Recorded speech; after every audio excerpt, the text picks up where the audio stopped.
हमारी पूरी दुनिया में लॉ ऑफ अट्रैक्शन को लेकर काफ़ी सारे लोगों ने अपने अपने व्यूज़ दिए हैं।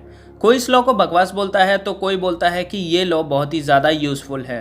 काफ़ी लोगों का दावा भी है कि ये लॉ काम करता है। इस लॉ को यूज़ करके उन लोगों ने हर उस चीज़ को पाया है जिसे वो चाहते थे।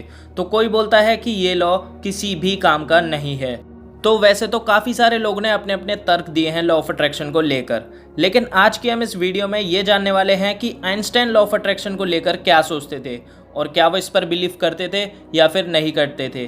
तो चलिए दोस्तों शुरू करते हैं इस वीडियो को। और वीडियो शुरू करने से पहले ही मैं आपको बता दूं कि इस वीडियो के लास्ट तक मैं आपको ये बता दूंगा प्रूफ के साथ कि ये लॉ काम का है या फिर नहीं है, और आइंस्टाइन के क्या विचार थे हम वो भी जानने वाले हैं। सबसे पहले मैं उन लोगों को बता दूं कि लॉ ऑफ अट्रैक्शन क्या है जो इसके बारे में कम जानते हैं या फिर जो बिल्कुल भी नहीं जानते हैं। तो दोस्तों, लॉ ऑफ अट्रैक्शन एक ऐसा लॉ है जिसे हम यूज़ करके कुछ भी पा सकते हैं। कुछ भी का मतलब कुछ भी पा सकते हैं। पैसा, घर, बंगला, गाड़ी, किसी का भी अटेंशन, पॉपुलैरिटी, गुड लुक्स या फिर जो कुछ भी आपके मन में चल रहा हो पाने के लिए आप उसको पा सकते हैं। ऐसा ये दावा करता है लॉ। अगर दोस्तों आप लोग इस लॉ के बारे में डिटेल में जानना चाहते हो तो मैंने इस लॉ को लेकर पहले ही एक वीडियो बना चुका हूँ। उस वीडियो की लिंक आपको डिस्क्रिप्शन में मिल जाएगी या फिर एंड स्क्रीन पर भी आपको दिख जाएगी। लेकिन उस वीडियो को देखने से पहले इस वीडियो को पूरा देख कर जाना, क्योंकि अगर इसको आप बीच में छोड़कर गए तो शायद वो आपको समझ ना आए। तो क्या ये लॉ सचमुच काम करता है? चलिए देखते हैं आइंस्टाइन इस लॉ के बारे में क्या सोचते थे और उनके अकॉर्डिंग ये यूजफुल था भी या फिर वेस्ट। तो दोस्तों, आइंस्टाइन जो कि एक बहुत ही ज़्यादा रेपुटेटिव और बिजी साइंटिस्ट थे, एक दिन बहुत इम्पोर्टेंट वर्क से टोक्यो जापान गए हुए थे और वो होटल इम्पेरियल में ही रुके हुए थे और अपनी स्पीच को तैयार कर रहे थे, क्योंकि शाम को उन्हें उस इवेंट में स्पीच देनी थी। तभी थोड़ी देर बाद जब वो अपनी स्पीच को तैयार कर ही रहे थे, एक कोरियर बॉय उनके रूम पर आता है और वो आकर उन्हें कुछ कोरियर यानी कि सामान देता है। और आइंस्टाइन के पास उसे देने के लिए छोटे पैसे नहीं होते हैं, तो वो बोलते हैं कि मैं तुम्हें क्या दूं। तब वो कोरियर बॉय बोलता है कि अरे सर, आप इतने रेपुटेटिव इंसान हैं, आप इतने बड़े साइंटिस्ट हैं, मैं आपसे क्या ले सकता हूं। तो साइंटिस्ट उस कोरियर बॉय से इम्प्रेस होकर उसे एक नोट लिख कर देते हैं और उसे नोट देते समय वो ये बोलते हैं कि इस नोट को अपने पास हमेशा संभाल कर रखना, क्योंकि ये फ्यूचर में कभी भी तुम्हारे काम आ सकता है और तुम्हें बहुत ज़्यादा अमीर भी बना सकता है। फिर दोस्तों, कोरियर बॉय जब ये बातें सुनता है तो वो बहुत ही ज़्यादा खुश हो जाता है। अब स्टोरी को आगे जाने से पहले मैं आप लोगों को ये बता देता हूँ कि उस नोट के ऊपर क्या लिखा था। उस नोट के ऊपर लिखा था, a calm and a modest life brings more happiness than the pursuit of the success combined with the constant restlessness. दोस्तों, इस नोट का मतलब ये है कि शांत और मामूली ज़िंदगी आपको ज़्यादा खुशी देती है, जबकि एक ऐसी लाइफ जिसमें आप सक्सेस का पीछा कर रहे हो, वो ज़िंदगी आपको हमेशा बेचैन ही बनाकर रखती है। और वहीं उस पेज की दूसरी साइड पर एक और कोट लिखा था जो कि था, where there's a will there's a way, जिसका मतलब होता है जहाँ चाह वहाँ राह। तो दोस्तों, इन कोट्स के अंदर कुछ ऐसी खास बात नहीं थी जो कि उस आदमी को अमीर बनाते। तो फिर वो आदमी फ्यूचर में जाकर अमीर हुआ भी था या नहीं, चलिए देखते हैं आगे स्टोरी के अंदर। तो दोस्तों, आगे की स्टोरी में वो कोरियर बॉय उस नोट को लेकर अपने घर चला जाता है और उसे फ्रेम करवा लेता है। अब वो उसे फ्रेम करवा के अपने घर की दीवार पर लगा लेता है।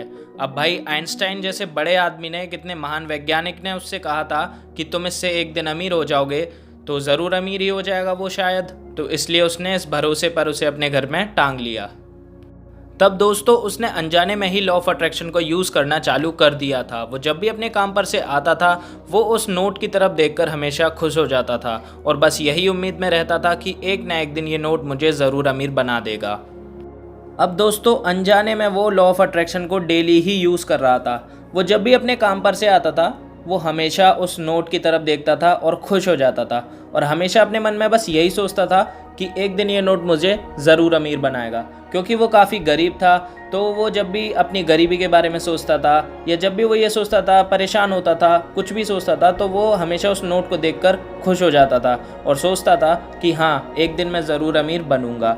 तो दोस्तों, यहाँ पे उसने अपना विश्वास करना उस नोट के ऊपर स्टार्ट कर दिया था और अनजाने में ही लॉ ऑफ अट्रैक्शन को यूज़ कर लिया था। अब दोस्तों, उस कोरियर बॉय की परीक्षा खत्म हो चुकी थी। अचानक से एक दिन ऑक्शन वाले लोग उसके घर की तरफ आ जाते हैं। वो उसकी डोरबेल बजाकर उसे घर से बाहर बुलाते हैं और पूछते हैं कि आपके पास क्या वो नोट है जो कभी आइंस्टाइन ने आपको दिया था। तब वो कोरियर बॉय उन्हें बताता है कि हाँ, उस नोट को तो मैंने फ्रेम करवा के अच्छे से सजाकर अपने घर में रख रखा है और मैं डेली बस यही सोचता हूँ कि एक दिन ये नोट मुझे ज़रूर अमीर बनाएगा, क्योंकि ऐसा मुझसे आइंस्टाइन ने कहा था। फिर तो दोस्तों उस कोरियर बॉय की बस लॉटरी ही लग जाती है। अगले ही दिन वो ऑक्शन में उस नोट को लेकर जाता है और ऑक्शन वाले लोग उस नोट को ऑक्शन में लगा देते हैं। और दोस्तों आप लोग यकीन नहीं मानेंगे, वो नोट जो था वो 1.6 मिलियन डॉलर्स का बिका था। अगर इन डॉलर्स को मैं हिंदी रुपयों में बताऊं तो वो होंगे 12,10,72,000 रुपये। सोचो दोस्तों, लॉ ऑफ अट्रैक्शन को यूज़ करके उस कोरियर बॉय ने इतना पैसा बना लिया कि वो अब जीवन भर बिना कोरियर बेचे आराम से अपनी ज़िंदगी बिता सकता है। और फिर जब उसका इंटरव्यू हुआ तो उसमें उसने यही स्टोरी सुनाई जो मैंने अभी अभी थोड़ी देर पहले आपको सुनाई थी। और उसने बोला कि मैं अनजाने में ही लॉ ऑफ अट्रैक्शन को यूज़ करने लग गया था। और दोस्तों उसने एक सजेशन भी दिया। उसने बोला कि आपको अगर कुछ भी चाहिए तो बस उसके ऊपर आपको विश्वास होना चाहिए। ये यूनिवर्स आपको वो चीज़ लाने में मदद करेगा और आपकी पूरी मदद करेगा। और दोस्तों द सीक्रेट बुक के अंदर पूरा लॉ ऑफ अट्रैक्शन का कंसेप्ट दे रखा है और उसके अंदर हर एक इंसान ने जिसने लॉ ऑफ अट्रैक्शन के यूज़ करके काफ़ी चीज़ें पाई है, मतलब जो चाहते थे वो पाया है। उन्होंने अपने अपने बारे में ऐसे ही बताया है जैसे कि इस कोरियर बॉय ने बताया था। तो अब हम बात कर लेते हैं कि आइंस्टाइन के क्या व्यूज़ थे, क्या वो लॉ ऑफ अट्रैक्शन को मानते थे या नहीं मानते थे। तो आइंस्टाइन ने एक बात कही है लॉ ऑफ अट्रैक्शन को लेकर। उन्होंने बोला है कि कल्पना ही सब कुछ है, यह जीवन के आगामी आकर्षणों की झलक है। इसका मतलब ये है कि आप जो आज सोच रहे हो वही आपका कल बना रहा है। कहने का मतलब आप अपना माइंडसेट अगर अच्छा रखोगे, अपने बारे में अच्छा सोचोगे या उन चीज़ों के बारे में सोचोगे जिन्हें आप चाहते हो, तो आपको वो चीज़ ये यूनिवर्स लाने में मदद करेगा। और वहीं आप बुरा सोचोगे तो दोस्तों आपके साथ बुरा ही होगा। ये कंसेप्ट है लॉ ऑफ अट्रैक्शन का। ठीक से जानने के लिए उस वीडियो को ज़रूर देख लो, डिस्क्रिप्शन में लिंक पड़ी है।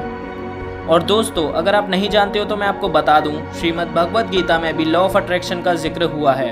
अगर आप लोग उसके बारे में जानना चाहते हो तो कमेंट करो, मैं वीडियो ज़रूर बनाऊंगा। लेकिन उससे पहले आपको 1000 लाइक्स का टारगेट देता हूं जिसे आप जल्द से जल्द पूरा करो। आप जितनी जल्दी 1000 लाइक्स का टारगेट पूरा करोगे मैं उतनी ही जल्दी वीडियो को लेकर आऊँगा।